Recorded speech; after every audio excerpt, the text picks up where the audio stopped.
Isang magandang mapagpalang araw muli sa atin lahat mga boss and welcome back to my YouTube channel. So what's up sa atin lahat mga boss. Bali itong araw nga po pala na to, wala tayong mga pa-order, wala din tayong mga customer na for pick up po.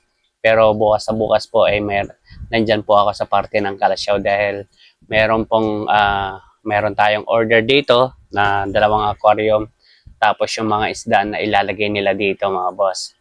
Bali, hindi kasi kasya ito sa top box ng aking motor. Bali, itong isa siguro is ilalagay ka sa top box. Tapos may nakahanda nga pa pala ako ditong karton. For safety na lang din ng ating aquarium na i-deliver is lalagyan ko na lang ng karton para hindi mabasag kung mag-alog-alog. Tapos yung isa, kasi hindi magkasya nga sa top box, lalagay ko na lang, magdadala na lang ako ng additional na backpack para doon ko na lang ilagay. Tapos yung mga isda, dito ko na lang ilagay. Bali mamayang hapon is huhuliin ko na yung mga isda. Tapos bali ilalagay muna natin sila sa tubig. Tapos mga bandang daling araw is ilalagay ko na lang sila sa plastic para nang sa ganun hindi naman maubos yung oxygen nila. So ayan mga boss, kung mapapansin nyo, meron tayo dito palang plastic naka-cover. Bali, nagbe-breed nga po pala ako ng mga betta fish yan. Ito. Pero hindi lang po yan yung gagawin natin ngayon. Ayusin ko na rin yung ref tab. Sa mga nakapanood yung mga last videos ko doon sa ref tab na nagkaroon ng leak, inayos ko na rin. At ngayon, nilagyan ko na ng mga halaman. So, ipapakita ko sa inyo, ipapasilip ko sa inyo mga boss. Ito mga boss, kung napapansin nyo, ito yung dati doon sa video ko na nagkaroon ng leak. At ang mga nakalagay kasi dati dito is yung mga full gold natin. Yan, ito yung mga full gold natin. Sa totoo lang, napaganda din naman yung pagkakaroon ng leak ng ating ref tab. Kasi nga i-transfer ko yung mga isda dito. Tapos hindi lang yan, mas mabilis na kasi silang makuha ngayon. Unlike before na talagang napakailap nilang mahuli. Ayan, ngayon kasi mas mabilis na lang kasi nga kitang-kita na lahat ng mga isda. So ngayon, ito naman, bali naglagay ako dito ng halaman. Ayan. Nagtanim tayo dito ng halaman na dito, ambulya. Bali ito po yung ambulya. Dalawang klase ito. Sa mga hindi nakakaalam, is napagkakamalan nila tong ambulya na to na kabomba. Ayan. Ito yung ambulya, tapos ito po yung kabomba. Ganyan po ang klase ng kabomba. Yung iba kasi mga boss is, ayan nga, ang akala nila yung ambulya is kabomba. Ang difference po kasi nila is yung yan, yung mga dahon niya. Ganyan yung klase ng dahon niya. Tapos, ito naman, ito dark green. Yan, kung makikita nyo, dark green yan. Tapos, ito light green.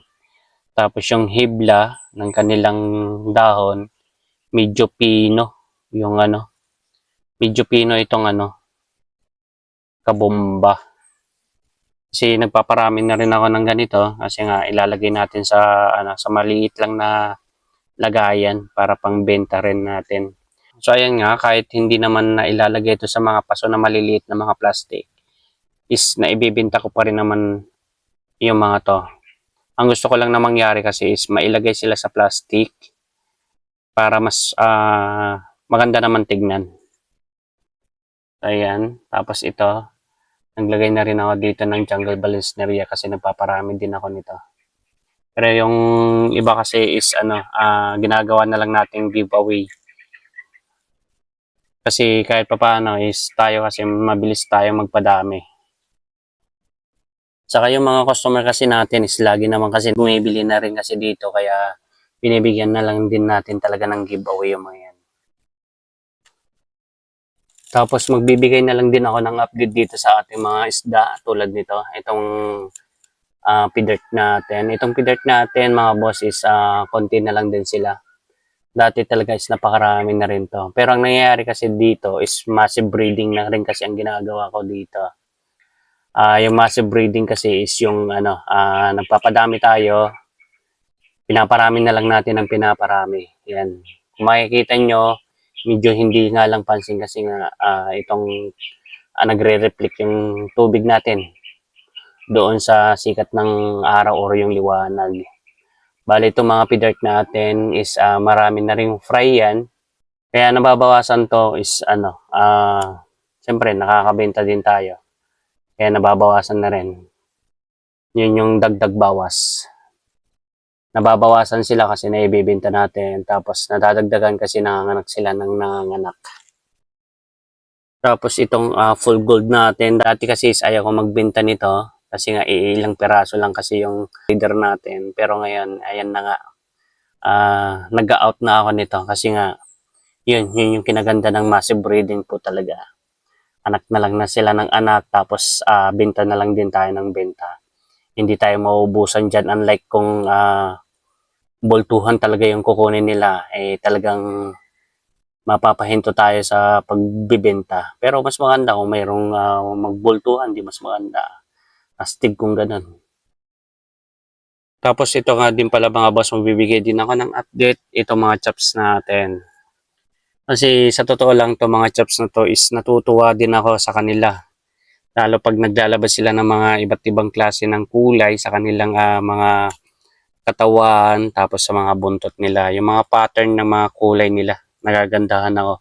Minsan pag may mga gustong bumili dito, minsan ayoko na din talagang ibenta.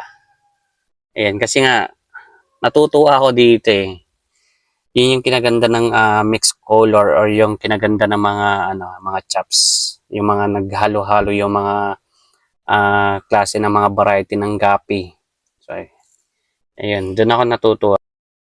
Ito nga yung tinatawag ko na mga gapi na walang mga kasarinlan kasi hindi natin alam kung anong klase na silang isda. Naghalo-halo na kasi itong mga to. Mayroong tiger mosaic dyan, magenta pink, pidert, at kung ano-ano pang mga klase ng gapi. Mayroon pa nga dito yung mga blue dragon, tapos yung RDSS natin na red dragon snake skin. Tapos meron din ako dito yung cobra blacktail. Ayan. So magbibigay din tayo ng mga update dito sa ating mga chops. Ito nga yung mga chops natin. Kung makikita nyo yung tubig nila napakalinaw. Oh. Ang laki ng naitutulong ng mga halaman, lalong-lalo na itong mga ambulya na to. Kasi yung mga poop or yung mga tae na mga isda is nagiging nutrients ng mga halaman yan. Meron tayo ditong mga guppy grass, mga floating na water lettuce. Tapos ito nga, ambulya, yan. Minsan nga itong mga chops na to is minsan ayaw ko nang ibenta. Lalong-lalo na yung mga nagagandahan ako sa mga kulay kasi nila. Ito yung tinatawag ko ng mga isda na walang kasarinlan kasi hindi natin alam kung anong klase na silang variety ng mga gapi. Halo-halo na kasi ito, meron ng mga cobra blacktail, red rosetail, pidert, tapos maraming klase. At pag nakakapag-produce sila ng magagandang pattern ng kulay nila, is ayaw ko nang ibenta. Natutuwa kasi ako eh. And, so hanggang dito na lang muli ang ating update sa ating mga alagang mga isda. At ako yung muling nagsasabi sa inyo, mabuhay kayo. God bless you. Happy fish out. Paalam.